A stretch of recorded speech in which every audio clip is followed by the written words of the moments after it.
Nesse vídeo sensacional, veja só que beleza! Quando você olha para esse quadro, você já se imagina no paraíso, naquele momento de muita tranquilidade, naquele momento de muita paz, relaxante, porque hoje vamos falar de quantidade de movimento, vamos deduzir aqui um teorema, acharmos qual é a relação do impulso com essa quantidade de movimento, digo mais com a variação da quantidade de movimento. Mas o que será essa grandeza vetorial que eu tanto estou falando? Bom, são essas perguntas, são esses questionamentos que vamos falar ao longo deste vídeo e que vamos trazer aqui todas as respostas, porque você está ansioso, você tem esse conhecimento, você deseja saber um pouco mais sobre esse assunto, eu tenho certeza disso. E hoje eu vou estar aqui para satisfazer suas dúvidas, suas curiosidades e vamos também mostrar os gráficos, esse teorema e diversas outras aplicações, inclusive as colisões e seus tipos. Mas vamos ao que interessa, que é justamente o nosso vídeo. Mas bem, antes de tudo, eu quero que você,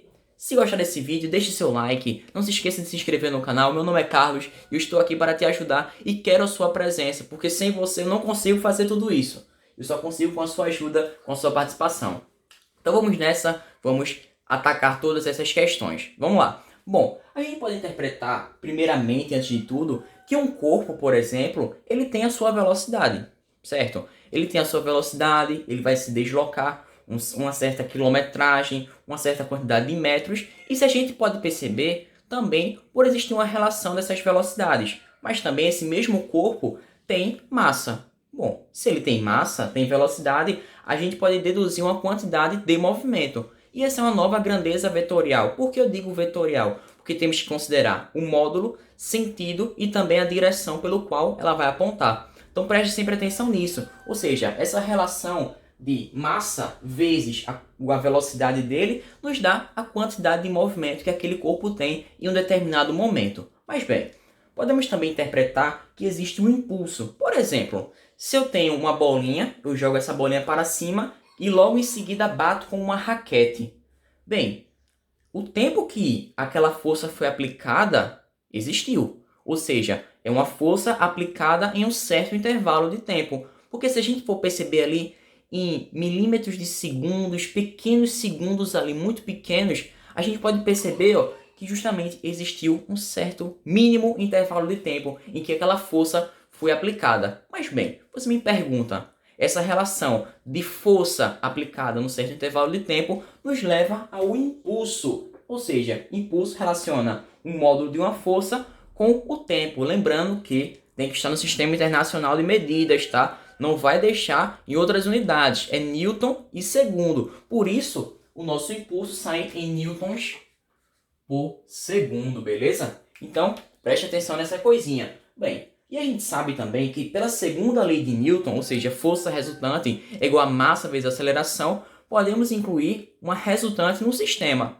E a resultante desse sistema pode ser reescrita dessa forma, como o somatório das forças internas mais o somatório das forças externas. E bem, eu falo isso porque precisamos compreender bem para que cheguemos num sistema isolado. Mas deixo isso para daqui a pouco, porque antes disso precisamos saber como que essa quantidade de movimento e o impulso podem estar relacionados. E isso tudo está explicado pelo teorema impulso, quantidade e movimento. Mas eu vou deduzir com calma com você. Bem, a gente pode começar colocando a segunda lei de Newton, em que a força resultante é igual a massa vezes a aceleração. Bom, e você sabe que essa aceleração pode ser reescrita como sendo ΔV sobre ΔT.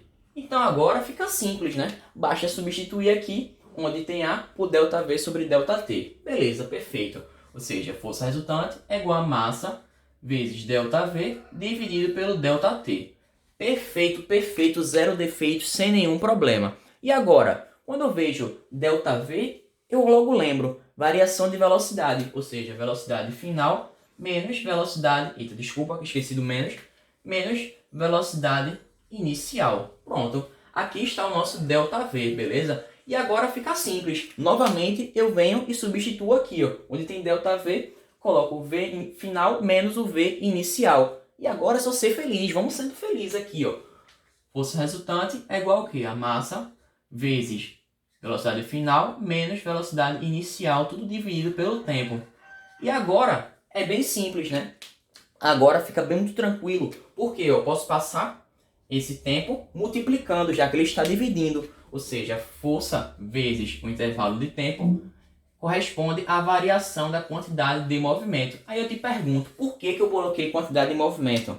Variação dessa quantidade de movimento. Porque veja bem, se a massa multiplicar a velocidade final, eu vou ter o quê? Quantidade de movimento final. E se essa massa multiplicar a velocidade inicial, eu tenho o quê? Quantidade de movimento inicial. Portanto, eu coloco variação ΔQ, ou seja, variação dessa quantidade de movimento. E veja como os dois estão intimamente conectados, ou seja, o impulso corresponde à variação da nossa quantidade de movimento. Mas calma, que vamos para o próximo quadro e vamos falar agora um pouco mais dos gráficos que relacionam essas duas grandezas. Vamos nessa! Agora chegamos à parte 2, em que vamos falar do impulso de uma força variável, ou também, em outras palavras, como que o impulso pode ser reescrito em um gráfico. Um gráfico que tem suas grandezas no eixo Y com relação à força e no eixo X com relação ao tempo, já que sabemos que o impulso é uma força aplicada, imprimida em um certo intervalo de tempo. Mas bem, você sabe que como o trabalho,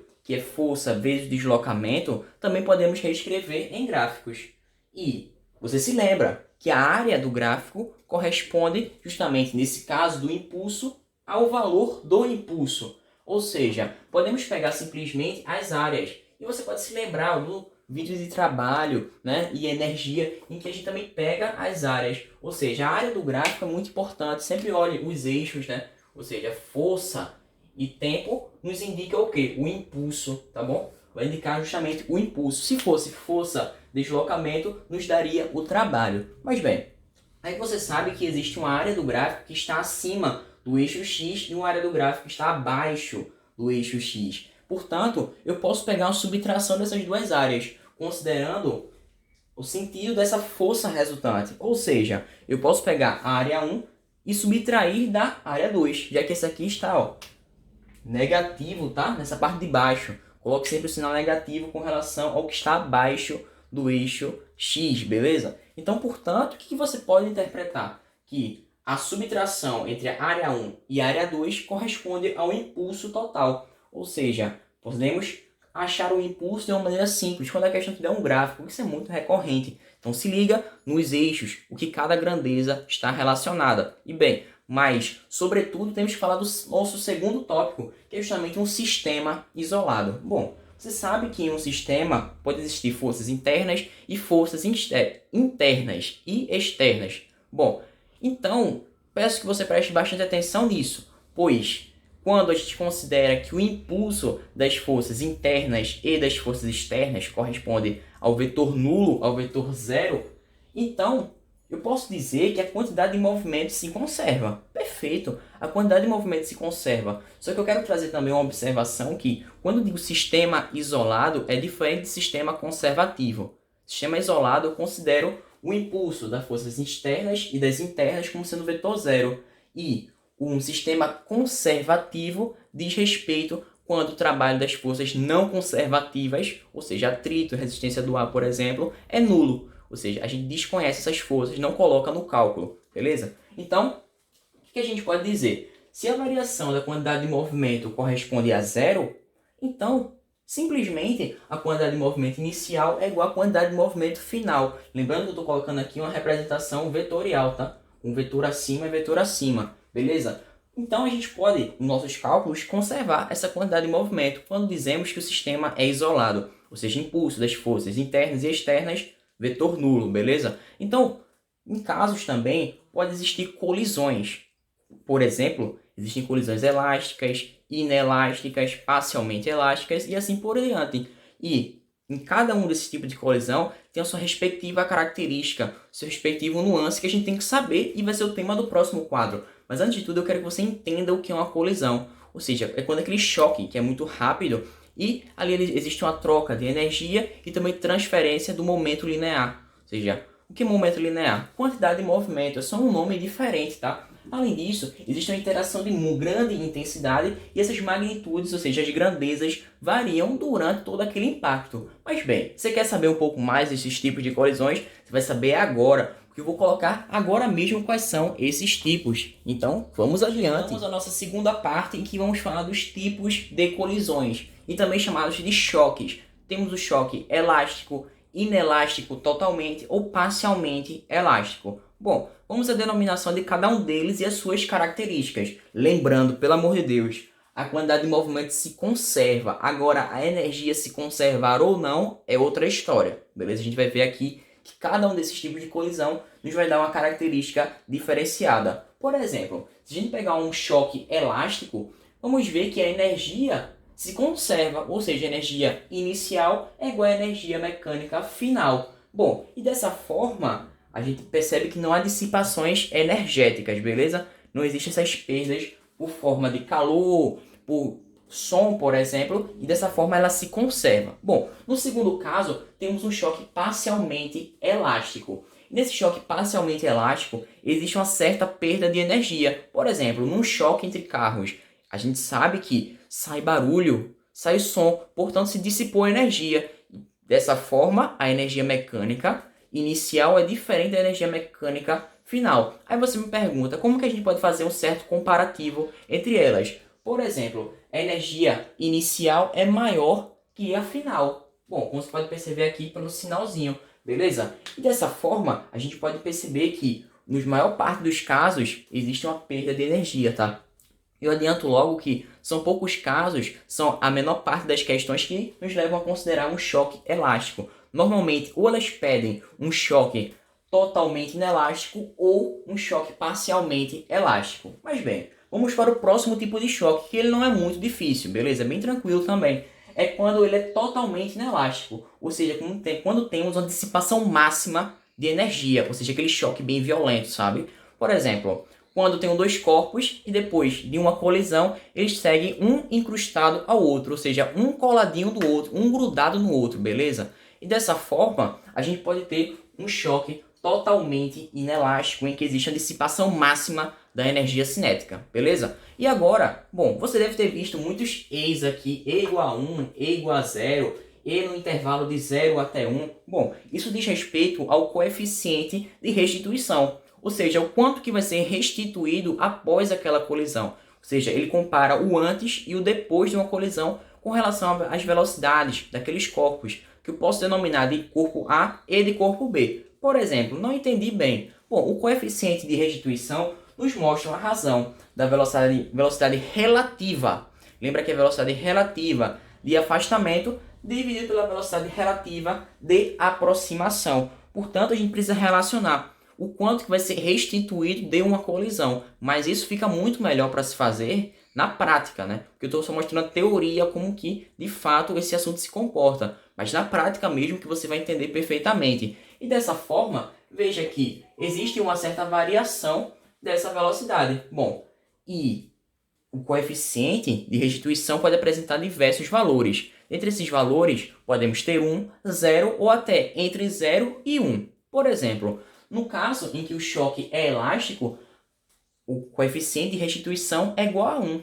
Por quê? A gente não perde energia. Dessa forma, ele corresponde a 1. Poxa, mas se acontecer alguma perda de energia, essa energia mecânica não se conservar, olha, o coeficiente de restituição vai dar maior do que 0 e menor do que 1. Ou seja, vai estar nesse intervalozinho aí. E, no último caso, podemos perceber em que ela é inelástica totalmente porque o coeficiente de restituição é 0.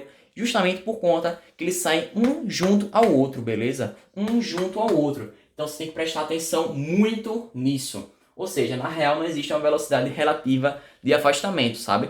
Eles vão sair um junto ao outro, beleza? Então essa é a parte teórica. Agora a gente precisa fazer exercícios mesmo. Mas para isso, eu te convido para ir para o próximo vídeo, porque justamente esse foi aquela parte mais light das teorias, em que a gente depois vai passar para a prática. Então, ó, aprenda bastante bem isso daqui, ó. E lembrando, não se esqueça que a quantidade de movimento se conserva, tá? Porque estamos considerando sempre sistemas isolados. E você já sabe o que é um sistema isolado e sabe também diferenciar um sistema isolado de um sistema conservativo. Porque você percebeu que nem sempre a energia se conserva nesses casos, mas a quantidade de movimento, sim, ela se conserva, beleza?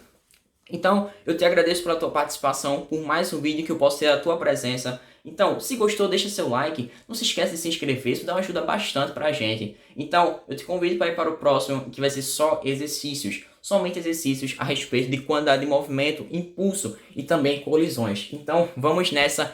O quadro é seu. Eu te agradeço pela sua participação. Muito obrigado.